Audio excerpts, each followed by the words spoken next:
आइए मैं आपकी मुलाकात करवाने जा रहा हूँ देश की दिग्गज ब्रोकिंग और full financial services company choice international से। 1992 में कंपनी की शुरुआत हुई थी ब्रोकिंग आउटफिट के तौर पर, लेकिन अब एनबीएफसी से लेकर प्रोडक्ट डिस्ट्रीब्यूशन और साथ ही एडवाइजरी, ये सारे कारोबार कंपनी करती है और देश भर में फिनटेक इकोसिस्टम कंपनी अपने इस्टेब्लिश करने जा रही है। हमारे साथ कार्यक्रम में शामिल हो रहे हैं कंपनी के सीईओ अरुण पोद्दार साहब, हमारे साथ स्टूडियो में है। सी इंस्टीट्यूट के मेंबर हैं, यानी कि आप चार्टर्ड अकाउंटेंट हैं। Financial services development, government advisory और मैनेजमेंट कंसल्टिंग में आपकी महारत है। कल आए थे नतीजे बाजार बंद होने के बाद और बेहद शानदार नतीजे पेश किए हैं कंपनी ने, जहां आय में 45% की दमदार बढ़त नजर आ रही है। कामकाजी मुनाफा 88% के आसपास बढ़कर आया है, गजब। और मार्जिन 28% से 37% के करीब पहुंचते हुए दिखे हैं और मुनाफे में भी 113% की बढ़त आती है। देखिए पोद्दार साहब, गुड मॉर्निंग, बहुत बहुत स्वागत है आपका। धन्यवाद हमें समय देंगे। भाई साहब, सब सारी ब्रोकिंग कंपनियों की तो हालत बड़ी ख़राब है। रिजल्ट एक के बाद एक बड़े मुश्किल से ठीक ठाक दे पा रहे हैं, गिरते पड़ते। ये एक 45% की रेवेन्यू की बढ़त, 114% की प्रॉफिट की बढ़त, ये कहाँ से आई है? क्या क्या खास कारण रहे पिछली तिमाही में? नमस्कार अनिल जी। नमस्कार। दो बड़े रीज़न रहे। अगर हम ब्रोकिंग एंड डिस्ट्रीब्यूशन की बात करें तो हमारा जो एवरेज डेली टर्नओवर है उसमें वाई बेसिस पे लगभग 27% की ग्रोथ है और क्वार्टर ऑन क्वार्टर बेसिस पे लगभग 20% की ग्रोथ है। बड़ा है ये, कम नहीं हुआ, बढ़ा अभी? नहीं सर, बड़ा है। और पिछले एक साल में ब्रोकिंग इंडस्ट्री में नेट अकाउंट एडिशन में भी चॉइस ब्रोकिंग टॉप 5 ब्रोकर में आ रहा है। अच्छा, एक बड़ा ग्रोथ वहां से आया है। और पिछले क्वार्टर में हमें कुछ गवर्नमेंट्स के भी असाइनमेंट थे जो टाइम बाउंड पीरियड में कंप्लीट करने थे। उन दोनों से ये बहुत अच्छी ग्रोथ अपन ने इस क्वार्टर में अचीव करी है। तो थोड़ा ब्रोकिंग वाले पे पहले मैं एक बार फोकस करना चाहता हूँ। किस तरह की क्लाइंट एडिशन, किस तरह की ग्रोथ वॉल्यूम में भी और क्लाइंट एडिशन में भी आई है, जरा समझिए। क्लाइंट एडिशन में मेजॉरिटीली जो एडिशन आया है, जो जैसे हमने लास्ट टाइम भी डिस्कस किया था, तो हमारा जो फिजिकल डिस्ट्रीब्यूशन मॉडल है, लास्ट क्वार्टर में अपन ने लगभग 20 ब्रांच ऐड करी और पिछले वाई बेसिस पे करें तो अपन ने लगभग 50 नई ऑफिसेज इंडिया में सेटअप करी है। उन 50 ऑफिसेज से नए क्लाइंट एडिशन हुए हैं। उन क्लाइंट एडिशन से एक बड़ा जंप आया है और प्लस अब काफ़ी सारे नए HNIs और अल्ट्रा HNIs भी सिस्टम में ऐड हो रहे हैं, जिसकी वजह से भी ये वॉल्यूम ग्रोथ आई है। तो अगर आप देखें तो पिछले क्वार्टर में अगर अपन क्वार्टर ऑन क्वार्टर कंपेयर करें तो हम लगभग 1200 करोड़ एवरेज डेली टर्नओवर पे थे, जो अभी हमने लगभग 1436 एवरेज डेली टर्नओवर क्लोज किया है।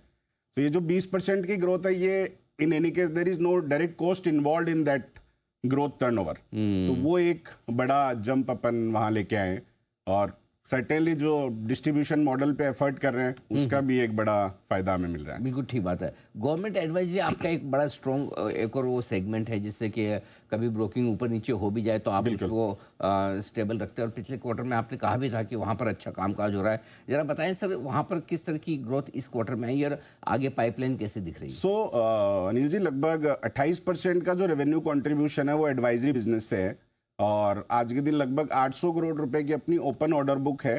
अगर मैं गवर्नमेंट एडवाइजरी में ओपन ऑर्डर बुक की बात करूं तो ये लगभग 36 महीनों में कन्वर्ट होने वाली बुक्स होती है। तो वो एक बहुत बड़ा पीस है जिसपे आज के दिन हमारी बहुत स्ट्रांग ट्रेंडिंग है। इन्वेस्टमेंट बैंकिंग में भी आज के दिन लगभग 40 के आसपास मैंडेट हैं, जहाँ पे हम लगभग 10,000 करोड़ की फंड रेजिंग के असाइनमेंट डील कर रहे हैं। तो ये दोनों के साथ में होते हुए हमारा एडवाइजरी बिजनेस भी बहुत अच्छा कंट्रीब्यूट भी किया in terms of revenue also and in terms of EBITDA and PAT also. So वो एक बड़ा पीस रहा। एडवाइजरी में मैं आपको एक छोटा सा एक और एडिशन देना चाहूँगा। जिस तरीके से ऑनरेबल प्राइम मिनिस्टर सर ये जो इंडियन बिग 4 और इंडियन कंसल्टिंग फर्मों को ग्रो करने का एक वन ऑफ द एजेंडा ले रखे हैं। आजकल तो बड़ा चल रहा है। हाँ बिल्कुल, जो देसी बिग 4 करके जो चीज चल रही है, choice one of the most properly placed organization है उस जगह को फिल करने के लिए। अच्छा, in terms of credential, in terms of our network, in terms of our team strength, knowledge and everything. क्या बात है। सो आज भी हम लगभग 2 स्टेट में हम ऑलरेडी बिग 4 को रिप्लेस करने की पोजीशन में पहुंच रहे हैं। गवर्नमेंट ने एक इम्पेनलमेंट किया था, हम उस इम्पेनलमेंट को अचीव कर रहे हैं। यस, सो हम उस पर्टिकुलर पीस पे भी बहुत एग्रेसिवली वर्क करें। और ये जो मोनोपोली थी गवर्नमेंट सेक्टर में बिग 4 की, उस मोनोपोली को तोड़ने के लिए शायद one of the good institution is choice international. Wonderful. So वहाँ पे भी हम एक काफी बड़ा एस्पेक्ट देख कुछ रहे हैं। समय पहले मैंने हमारे इंडस्ट्री के 3-4 दिग्गज चार्टर्ड अकाउंटेंट्स के साथ में मैंने एक पे शो भी किया था कि इंडिया में किस तरह से बिग फोर का रिप्लेसमेंट और उन्हीं की तरह या उनसे बेहतर सिस्टम प्रोसेस के साथ में करेक्ट। अल्टीमेटली वहाँ भी काम करने वाले चार्टर्ड अकाउंटेंट तो हमारे ही हैं, और वो इंडियन ही है। वो इंडियन ही है सारे सारे।